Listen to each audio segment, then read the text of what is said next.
In nomine Patris et Filii et Spiritus Sancti. Amen. Veni Sancti Spiritus. Repletorum codividerium. Et tui amoris in nesine macende, emite spiritum tuum crepuntur. Et renovabis faciem terrae. Oremus Deus codividerium Sancti Spiritus. Illustratione loco Christi. Da nobis in eodem spiritu recta sapere.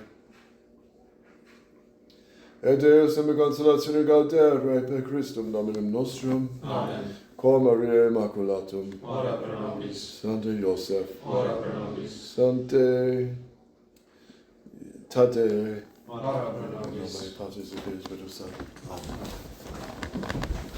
Okay, this is the Sacred Liturgy class. We left off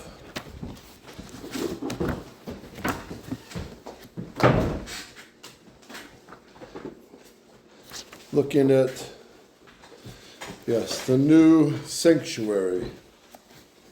I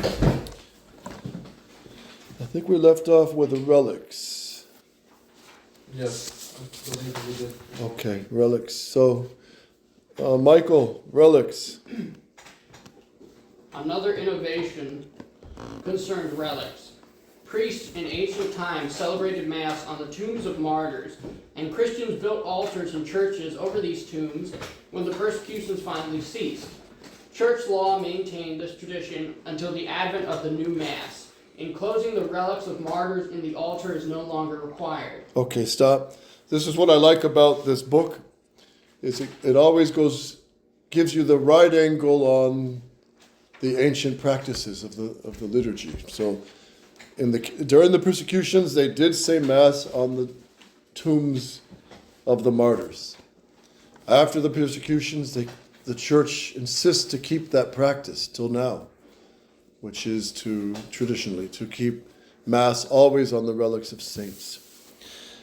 In 2000, I went to Rome with all the monks from the Benedictine monastery when I was there at the time. And we went to the catacombs of St. Constantia. And I think she was the daughter of Constantine. And underneath is a big catacombs.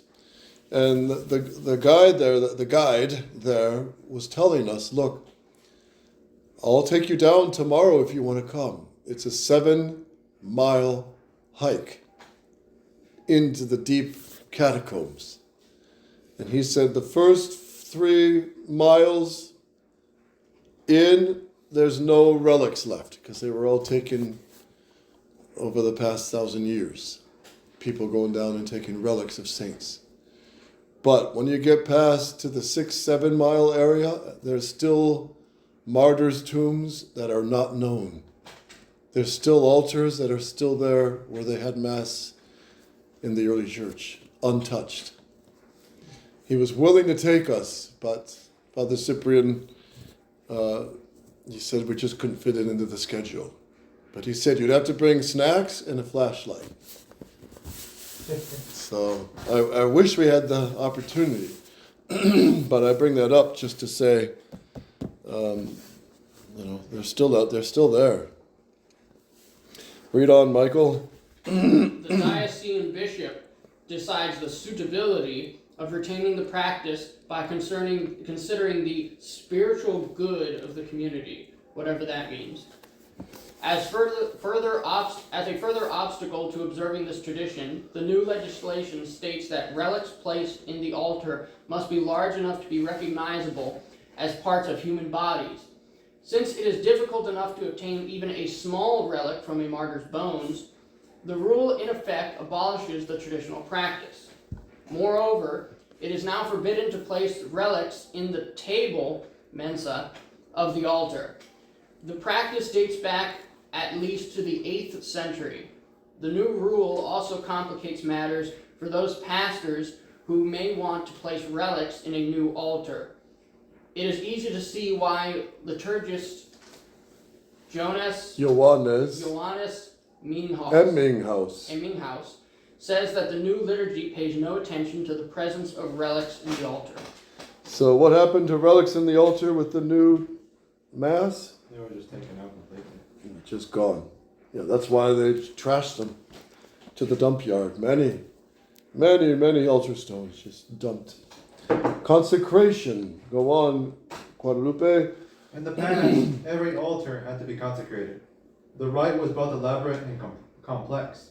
For example, in one edition of the Roman Pontifical, the rite for consecrating an altar covers 29 pages.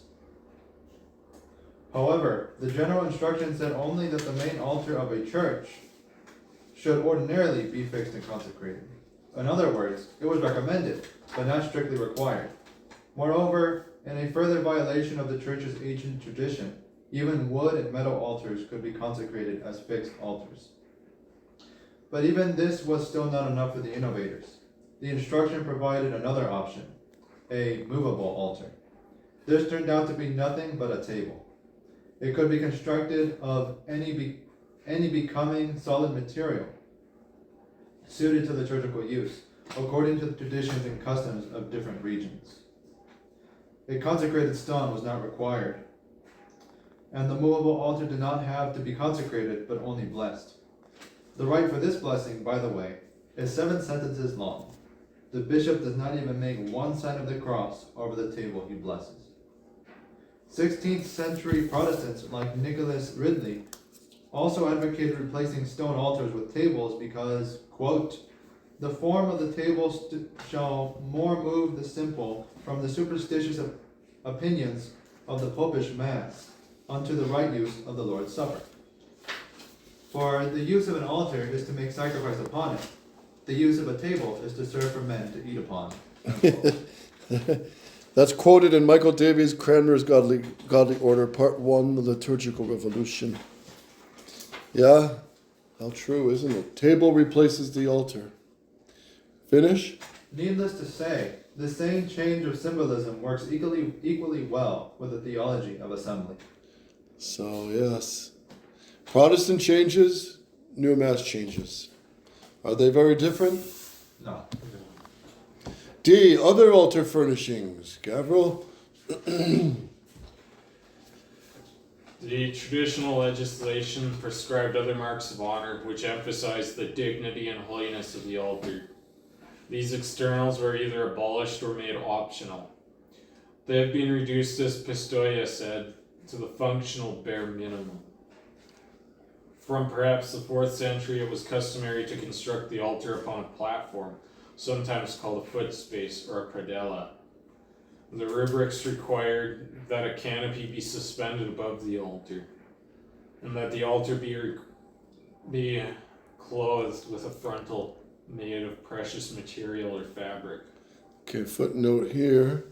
O'Connell in his book Church Building, page 162. One does, however, now find wheelchair ramps leading to the table area, the fruit perhaps of a prayer of equal access. All right, go on. These were mentioned in the general instruction. These were not mentioned. These were not mentioned in the general instruction. The traditional rubrics prescribed 3 blessed linen cloths for the top of the altar. Okay, that's important. On every altar, there always had to be 3 cloths. There just had always to be 3 cloths. And that, of course, what happened here. Go on. Out of reverence for the precious blood, should it be spilled by accident during the course of Mass, it is easy to understand why the rubrics prescribe linen. The altar symbolically represents Christ, and all 4 Gospels recount that his body was wrapped in linen. O'Connell stated that the use of linen to cover the altar is mentioned in documents from the 3rd and 4th centuries. Yes. So, I think once in my whole priestly 33 years, I accidentally hit the chalice in the wrong way, and the precious blood spilled a little over onto the corporal, and then it was absorbed by the last cloth. It was absorbed, so there's wisdom to the 3 cloths. Yes. Go on. The general instruction required only 1 cloth. No, this is the changes now. Vatican II changes is 1 cloth instead of 3. Go on. Made no mention of the use of linen and did not require that the cloths be blessed. Okay, so it had to always be linen material. And there was always the famous Irish linen. But that's not so easy to find anymore. But linen is made out of real plant. Right? Now, the Novus Ordo, they dropped the requirement of linen, and now they can use polyester, nylon, cotton, which is against the practice of the church. Go on. Next point. The traditional rubrics prescribe that a crucifix be placed at the center of the altar. It is an object of veneration and placed there to show the relation between the sacrifice of the cross and the sacrifice of the Mass. The 1969 instruction initially prescribed that a cross be placed on the altar or near it. There is no specific requirement that the cross be of the standard Latin design or that it have an image of the crucified Christ affixed to it. So crosses in strange shapes, such as block crosses, Jerusalem crosses, dagger crosses, multiplied everywhere, adorned with unusual corpses like the resurrection Christ or the abstract twisted lizard of St. Paul. Say. Paul. The twisted lizard of Paul VI. That's his crucifixion. He was the first to come out with the twisted lizard, which is... What does it look like? Is it the one that Pope John Paul II used? Yeah, Pope John Paul II used it. Oh, when he comes out, like he's usually with the picture with the.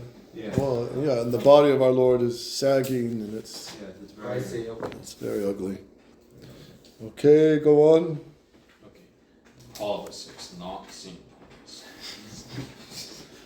According to the new regulations, the cross could be the processional cross carried in and out before and after Mass. The Cincinnati Archdiocesan regulations forbid permanently installing a cross in a church and prescribe that the only cross in the church must be the processional cross that is carried in and out. Can you believe that? It took until the year 2000 for the Vatican to get around to prescribing a cross with the figure of Christ crucified upon it. Normally 6 candlesticks rested on the high altar of every Catholic church. The candles themselves had to be either pure beeswax or at least predominantly beeswax. Yeah, so at least 51% beeswax. That's what we normally buy, is the 51% beeswax. And you can get it either bleached, which is white, or unbleached. The unbleached candles are used for what Mass? Requiem Masses. Yes, Requiem Mass. And what day of Holy Week? And Good Friday. Correct. Go on. In the instruction, the number of altar candlesticks was left unspecified. Beeswax was no longer required for the candles themselves, which may be made out of any material which bishops' conferences deemed suitable. For major feasts, the traditional rubrics presumed that relics of the saints would be exposed for veneration on the high altar and incensed at high Mass and Vespers. The general instruction is silent on the matter, but in 1977 the traditional practice was forbidden. The schismatic pseudo synod of Pistoia, named after the town, not the Roman liturgist, also tried to suppress the practice in 1786. So what did he just say there? Anyone? He's speaking about the Robert Council of Pistoia, that their aim was also to get rid of the veneration of the relics. At a high Mass where they're incensed, where they're venerated on the altar, right? Yeah. That's traditional. And the 1977 General Instruction scratched it, got rid of it, repeating what was done in 1786 by this condemned Synod of Pistoia, Council of Pistoia. Pius VI, who was the Pope then in 1786, go on. Pius VI condemned their proposition as rash and injurious to a pious and approved custom of the Church, a phrase which could equally describe Paul VI's abolition of nearly all the traditional requirements for the Catholic altar. Yes, so Pius VI defended tradition in 1780s and in 1794 with Auctorem Fidei, and Paul VI. Pius VI was good, Paul VI was bad. Pius VI defended tradition, Paul VI wrecked tradition. So here it is, footnote, Constitution, Auctorem Fidei, Denzinger, 1532, item prescriptio vetans, ne super altaria sacrarum reliquarum tece floresve opponantur, temeraria pio ac probato ecclesiae mori injuriosa. So getting rid of flowers, getting rid of the vessels for the relics, that is impious, temerarious, and against the practice of the Church. Okay, the president's chair. Oh, this should be interesting. Andreas. In the Mass of Paul VI, the priest passes at least half his time not at the altar, but at a curious piece of furniture called the president's chair. The instruction said that the chair ought to stand as a symbol of his office, of presiding over the assembly, and of directing prayer. It is to be placed facing the congregation, but not in such a way as to interfere with communication between the priest and the people. It should not look like a throne. In many ways, it is a perfect symbol for the priest's role in the new Mass. He sits inert for periods of time while laymen do what he used to do, and he intervenes from time to time to say a prayer or improvise an enthusiastic comment. The president's chair seems to have no historical precedent whatsoever. At a low Mass celebrated in the traditional rite, the priest remains at the altar. At a high Mass, he leaves the altar while the choir chants the Gloria and the Credo, and goes to sit on a small bench called a sedilia, located off to the side. Unlike the president's chair, the sedilia symbolizes nothing, except perhaps that even priests need a rest. Okay, so traditionally, yeah, you have a seat, but it's quite out of the way. It's on the side of the sanctuary, and he sits during the Gloria, during the Credo, during, if it's a long, gradual, and Alleluia, or tract. Go on. Prelates who celebrated the traditional Mass were another matter. A diocesan bishop offered the first part of Pontifical High Mass from an elevated throne, which was surmounted by a canopy. The bishop's throne, in ancient times called the Cathedra, which means chair or seat. Hence you get the word, the church of the bishop is called the cathedral, symbolized his authority over the faithful of the diocese. A lesser prelate, such as an auxiliary bishop, was forbidden to use a throne. Instead, he sat on a backless folding chair called a faldstool. The church was so scrupulous about maintaining the bishop's throne as a symbol of his authority that the Congregation of Rites issued no less than 7 decrees prohibiting the lower clergy from using armchairs in the sanctuary. If the president's chair is neither sedilia nor throne, where did it come from? The creators of the new Mass seem to have invented it. One precedent does, however, come to mind. The large armchairs which Presbyterian ministers often use when they preside over their communion services. A perfect complement to the bare wooden communion table. Mm-hmm. Yes. So that's right. The sedilia for the priest and the deacon and subdeacon needs to be basically a square block of wood on legs with no backing. That's right. That's right. The throne goes to the bishop. So in a normal sanctuary, in a cathedral, the bishop's throne is usually permanent, built right into the wall with steps to it. The lectern. Did we finish this? No. Okay. Oh, we did finish the previous Yeah, one. we But finished now that. we're in the lectern. Okay, 3, the lectern ambo. Michael? The general instruction stated that every church should have a stationary lectern, or ambo, for proclaiming the readings and the responsorial psalms. It may also be used for the homily and the prayer of the faithful. The old rules did not strictly require a stationary lectern, though many churches had one. The priest recited the readings at the altar, and at high mass, the deacon and subdeacon chanted them from the floor of the sanctuary. Now the lectern is primarily layman's territory, something that was out of the question in the old days. In the new mass, lay lectors and part-time deacons use the lectern for the readings. Cantors use it for singing the responsorial psalms and for a music rest when they need to wave their arms to signal time to participate. Yeah, responsorial psalms, yes. If your church is particularly trendy, or even if it happens to be St. Peter's Basilica, a gaggle of laymen will line up behind the lectern to proclaim individual petitions at the prayer of the faithful.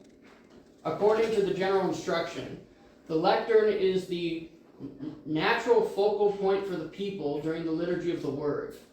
Indeed, it is probably the only focal point left, since the altar has been stripped, the statues have been removed, and the tabernacles have been consigned to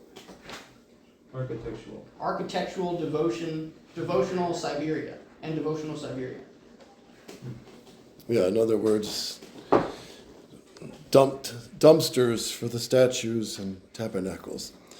So, yeah, so if you look at the structure of a Jewish synagogue on the inside and the Freemasonic temple, they all have the table in the middle with the big lectern and the chair in the middle also.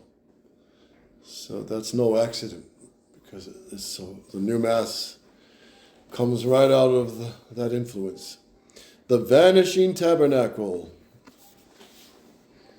Before Vatican II, the Blessed Sacrament was reserved in a tabernacle on the high altar of nearly every Catholic church in the world. Church law prescribed that the sacrament be kept in the most noble and prominent place in the church, normally the high altar, unless there was an even more splendid place in the church for it. Footnote. See Code of Canon Law, 1917. The following paragraph of the canon states that in cathedrals, collegiate, and conventual churches in which choral functions are held, that is, the public chanting of the divine office, various pontifical services, etc., the Blessed Sacrament may be kept in another chapel or on another altar. The presence of the Blessed Sacrament on the high altar of such churches would dictate certain changes in the rubrics of these often complex ceremonies. End of footnote. So that's Canon 1268.2. All that has been changed. You never know where you will find the tabernacle. In a side chapel, on a side altar, in a hole in the sanctuary wall, on the old high altar, at the back of the church, at the front of the church, somewhere off the vestibule. The possibilities are endless. How did this come about? One new legislation. Vatican II prescribed a revision for church statutes dealing with sacred art and furnishings, including the placement of the tabernacle. Laws, quote, that seemed less suited to the Reformed liturgy, end quote, were to be brought into harmony with it or abolished. And the bishops' conferences were empowered to, quote, make adaptations to the needs and customs of their different regions, end quote. The first instruction for launching the liturgical changes appeared 9 months later. It prescribed that the Eucharist could be reserved either on the high altar or, quote, in accord with lawful custom and in particular cases approved by the local ordinary, also in another special and properly adorned part of the church, end quote. From instruction into... Don't worry about that. Oh, yes, one. In 1960, This was the first This was step. the first step. Reserving the sacrament in another location was optional. In 1967, another instruction appeared. It recommended that the tabernacle be placed in a chapel set apart from the main body of the church. The instruction also criticized the practice of reserving the Blessed Sacrament on the same altar where Mass is celebrated, with the congregation, quote, on the grounds of the sign value, unquote. Why? Because, you guessed it, Christ is present in the assembly, in Scripture, in the homily, in the minister, and only then under the Eucharistic elements. This was the second step. Reserving the Blessed Sacrament on the high altar was undesirable, and reserving it in another location was recommended. The 1969 General Instruction was the last step. It stated that, quote, every encouragement should be given to the practice of Eucharistic reservation in a chapel suited to the faithful's private prayer, end quote. If this cannot be done, the instruction conceded, perhaps grudgingly, that another appropriate place should be found. Reservation on the high altar was not even mentioned.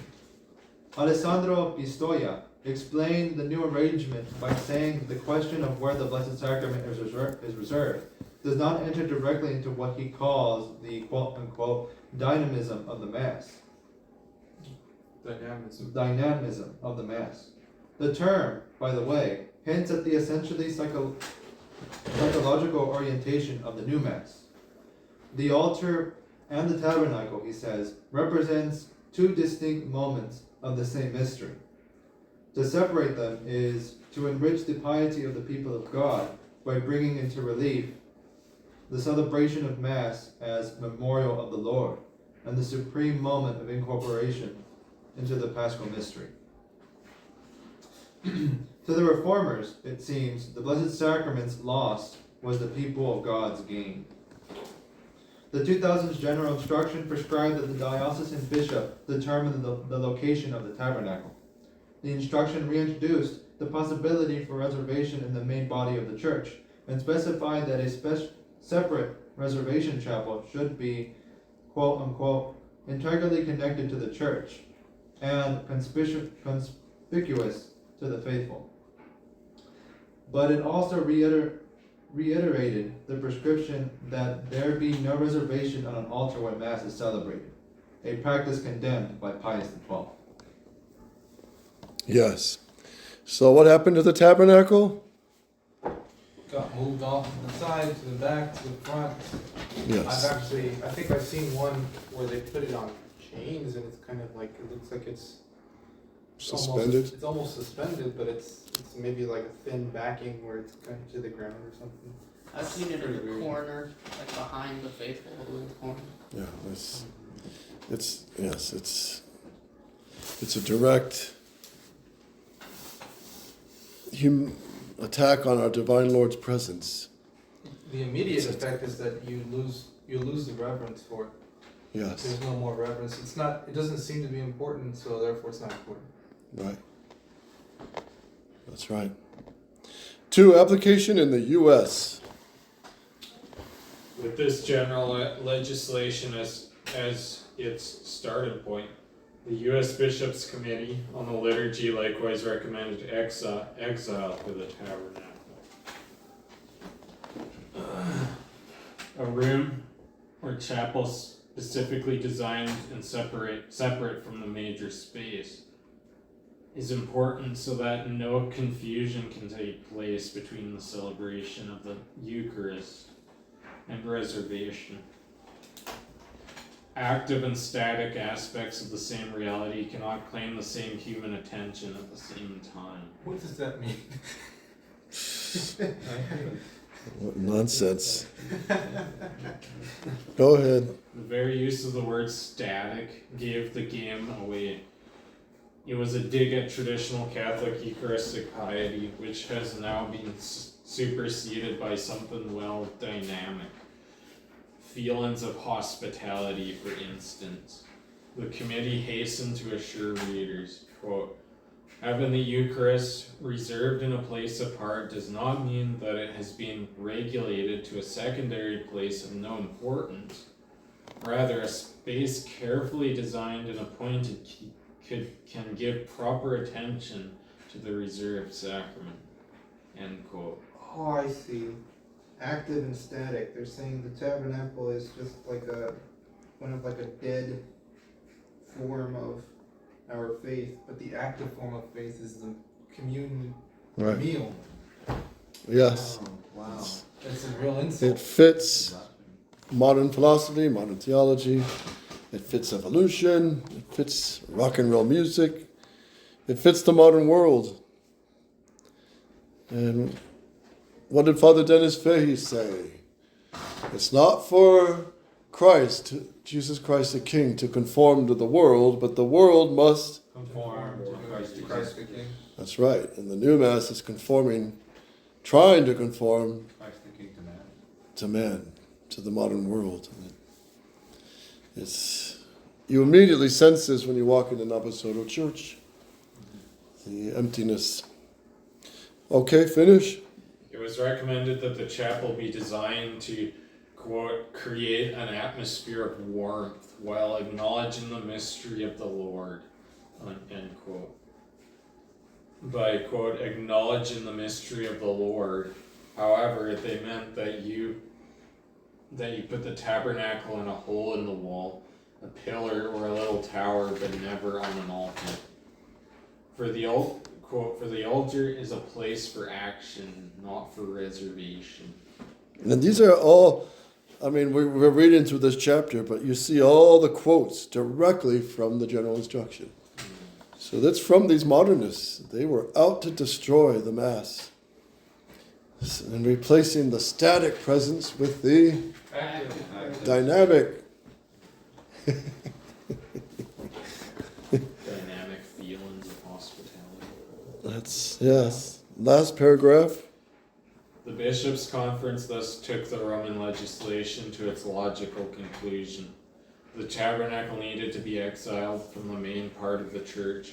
It has no relationship with the dynamism of the Mass. Pure modernism. 3, condemned by Pius XII. All right, we'll pick up next time.